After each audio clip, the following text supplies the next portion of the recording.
بلوچستان کا تعلیم یافتہ اور ہنرمند نوجوان، خواہ وہ کسی بھی شعبے میں مہارت رکھتا ہو، روزگار اور مواقع کی کمی کے باعث مایوسی کے اندھیروں میں ڈوبتا ہوا نظر آتا ہے۔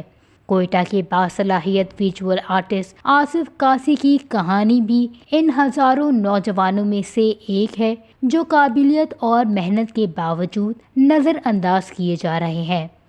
محمد آصف قاسی میرا نام ہے اور کوئٹہ سے بلونگ ہے میرا۔ باقی سبجیکٹس کے علاوہ میں آرٹس میں کیلیگرافی کرتا تھا۔ پھر میں نے جب ایک ماسٹرز لائبریری سائنس میں کی تو اس کے بعد میں نے آرٹ پہ جو ہے باقاعدہ پروفیشنلائزیشن کے لیے میں نے اپلائی کی۔ مور دین 90 ڈگریز اینڈ سرٹیفکیٹس ہیں میرے پاس، 2 گولڈ میڈل اور میرے پاس 3 آنریبل مینشن ایوارڈز ہیں۔ میں نے اپنی محنت جو ہے گورنمنٹ کو دکھا دیے، اپنی محنت یہاں پہ۔ اس کے علاوہ غالباً میں نے 80 جگہ پہ اپلائی کیا ہے۔ یہاں پہ نظام پورا ایک کرپٹ سسٹم ہے۔ کریٹیوٹی کہاں پہ لے آئیں گے ہم جیسے قابل لوگ؟ پھر یہاں سے جائیں گے لاہور، کراچی جیسے کافی لوگ ہیں ہمارے بلوچستان کے جو وہاں پہ رہ رہے، اپنے گھر کو چھوڑ کے، اپنے سارے صوبے کو، علاقے کو چھوڑ کے، اور باقی رہ گئی گورنمنٹ جو ہے کلچر ڈپارٹمنٹ ہے۔ کلچر ڈپارٹمنٹ میں آپ مجھے دکھائے کوئی بھی یہاں پہ اگر یہاں پہ نصابی ضروریات یا کسی ایک آرٹسٹ ان لوگوں نے پروموٹ کیا۔